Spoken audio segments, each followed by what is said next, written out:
তো hello guys, আসসালামু আলাইকুম। সবাই কেমন আছেন? আশা করি ভালো আছেন। তো আমিও ভালো আছি। তো আজকে দেখতে পাচ্ছেন আমাদের সোনালী মুরগির বয়স 54 দিন। তো মুরগিগুলা কিন্তু রেডি। তো এখন বাজার খুবই কম, ঠিক আছে। ব্রয়লার এবং সোনালির বাজার খুবই কম। এই বাজারে আমরা যদি মুরগি বিক্রি করি তাহলে কিন্তু খুবই একটা লসের মুখে পড়ব। তো যারা এই গত বেশে লাভ করেছেন এইবার মুরগির কিন্তু খুবই দাম কম। তো আপনারা যারা মুরগি পালবেন সবাই বুঝে শুনে পালবেন। দেখেন আমার মুরগিগুলা, যদি ভালো রেট যদি পাই তাহলে মুরগিগুলা বিক্রি করে দেব। তো সবাই দোয়া করবেন যাতে মুরগিগুলা যাতে ভালো রেটে বিক্রি করতে আমি পারি।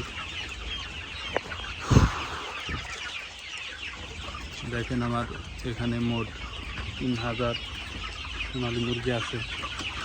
তো এই মুরগিগুলা কিন্তু 50 টাকা করে নিয়ে, এখন বাজারে পাইকারি রেট আছে 240 থেকে 245, এর উপরে নাই।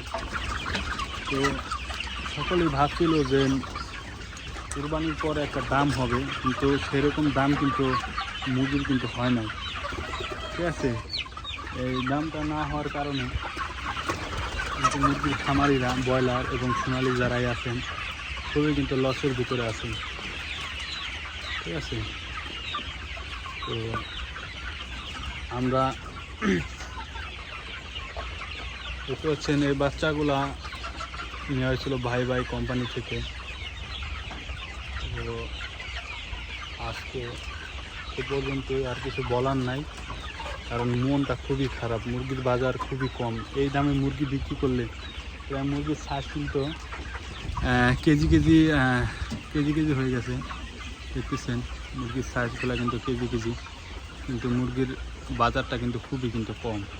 এই কারণে আর কি মনে করেন যে মুরগিগুলো ছাড়তেছি না। তো মুরগিগুলো ছাড়বো ইনশাল্লাহ, দেখি কী হয়, ভাগ্যে যা থাকে তাই হবে। সবসময় তো আর লাভ হয় না, ব্যবসায় লাভ লস আছে, ঠিক আছে। ব্যবসায় লাভ লস মিলিয়ে হচ্ছে ব্যবসা।